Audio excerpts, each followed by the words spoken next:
Hello guys, and welcome to another David Zimaleta. In today's video, we are working on a 2010 Mercedes Sprinter van. We're going to be draining the radiator fluid, and the reason we're doing all that because this van has an oil cooler leak, which is down at the very bottom. We have to dig all this stuff out and get to it. But a lot of you guys will have a difficult time finding the drain plug on these vans, and you're probably wondering where one is.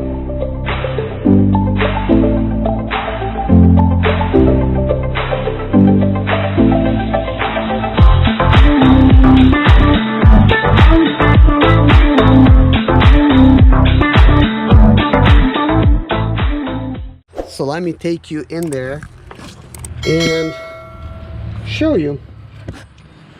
It is basically, it's right here. It's black, and I don't know if you guys could see it, but it's right here. You twist this little knob, and then it comes out from this little nozzle here. But you need to twist this little knob to actually get it loose. Right there. So that's what I'm going to be twisting in order to drain the water. And as you can see, there's everything in the way here. So the water is going to be dripping onto this metal here. It's going to be going like all over the place. Not a very exciting way to drain your water. So it's just going to be going everywhere. But that's what we're going to be doing. And we're going to disassemble everything in this van. And if you want to learn a little bit more about your Sprinter van, which is an NCV3 model, please subscribe to the channel because I have a lot of videos on it, guys, and I'm making even more. So, all right, guys, let's begin. I'm going to reach down all the way there to the bottom, and gosh, it's so hard for me to do that. It's actually a lot easier with the light being out.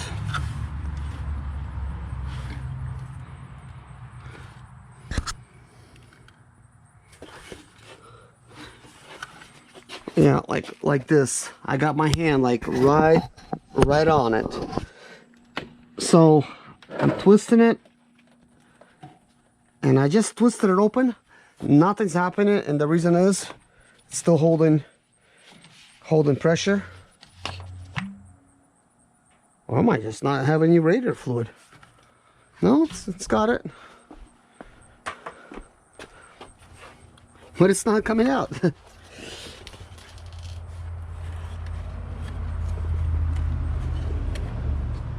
Wow, that's kind of interesting.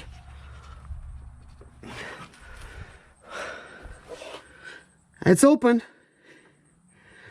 Might be clogged up or something because it should be leaking out right now. And it's not. What a weird thing.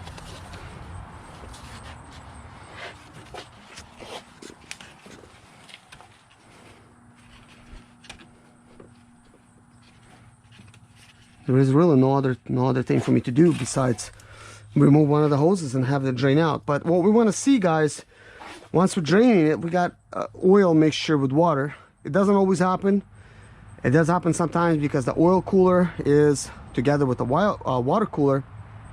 I mean, where water is being cooled, and I guess oil is being cooled by the water. So they're like in the same, container there.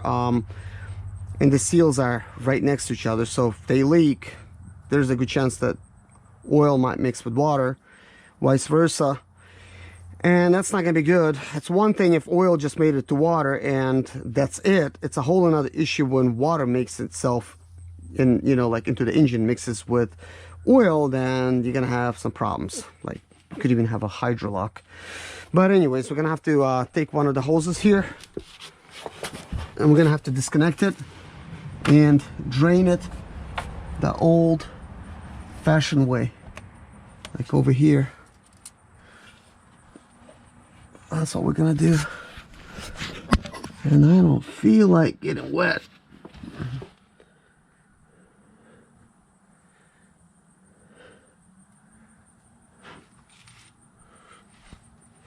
I feel like I got no choice.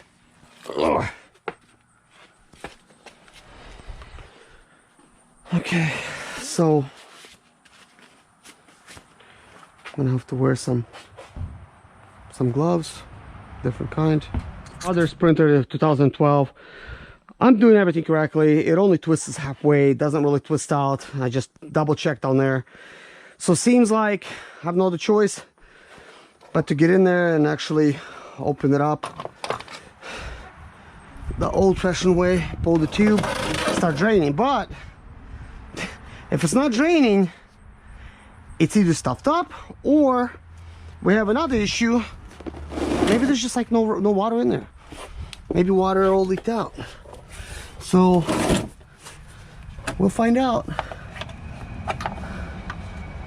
I really don't like when somehow people install these hoses and they do it in such a way to where you cannot even get to that bolt. You see, I got the shortest I could get of the screwdrivers. Can't get to it. I just made it past the radiator and now I'm getting it, but this is at an angle.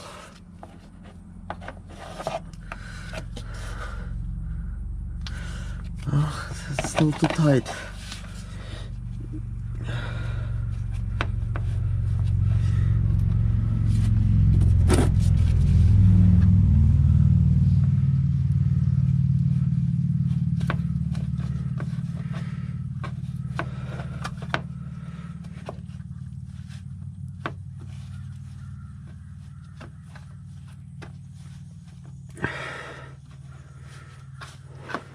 One thing for sure, guys, me creating these videos here with the disassembled front end, it will help you better see everything that's going on in your vehicle and have a better understanding, like what to do about it.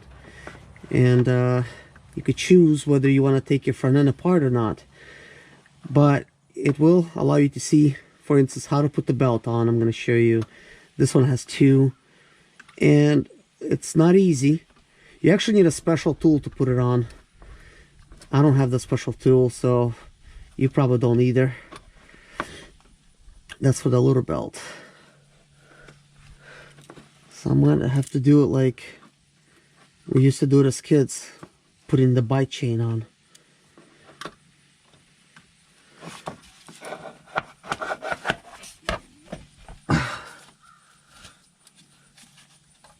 Wow. Okay, so it is twisting over, but it's quite stuck.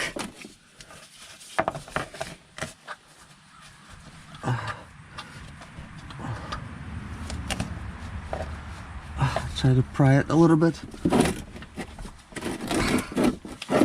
Well, there is water.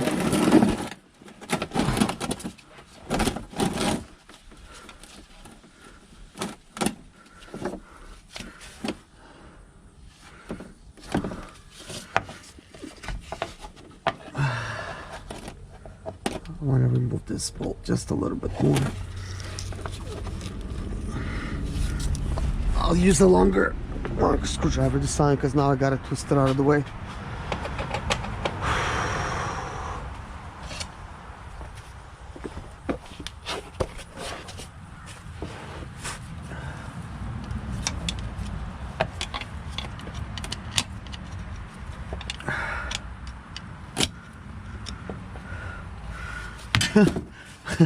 I still can't do it.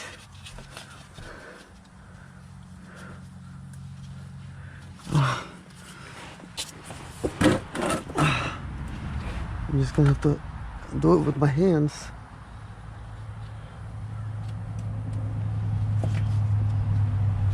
I can't say that makes my job any easier.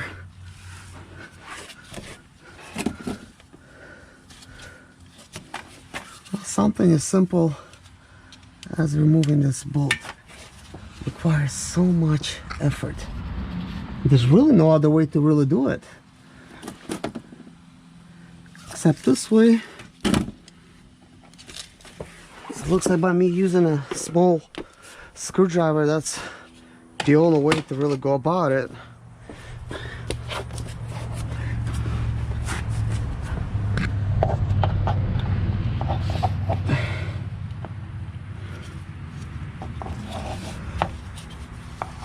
And of course the fact that it's twisting on me is not making my job any easier.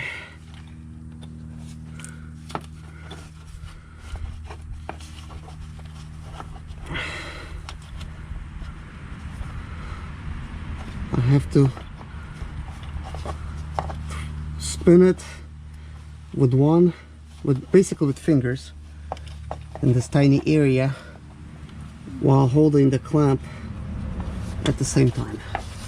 That's like walking and chewing bubble gum at the same time. Not easy to do.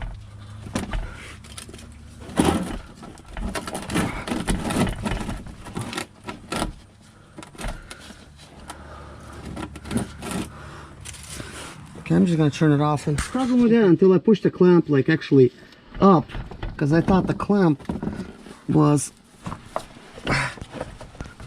causing me a hard time to remove it. Looks like this thing is loose.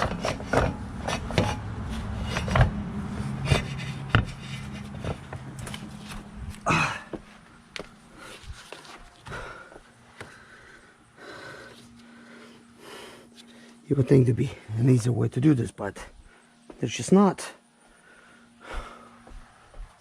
To probably get in there with this. Try to pry it out of the way.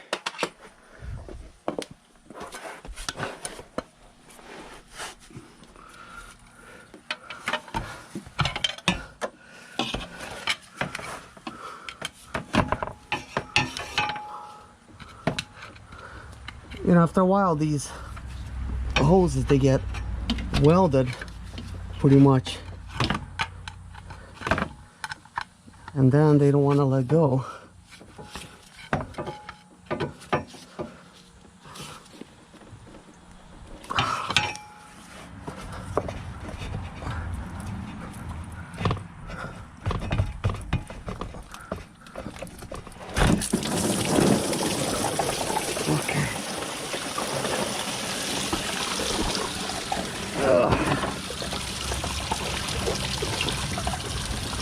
It would have been nice if the drain plug worked like it's supposed to. It would have been slower, but at least it would have came out a little bit more civilized. So you could now see why I'm doing these videos separately. You know, stuff like this. It's like you run into sometimes a problem. It takes you longer to try to remove it. It takes longer to cut the videos up, and that means I can't get the videos out fast enough because there's just so much work that goes into editing these how-to videos.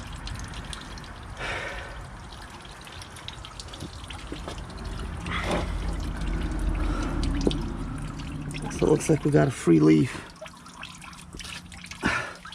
That came from under the hood. That was not inside of the radiator. So that's leaking out. So I guess we're done with that little job.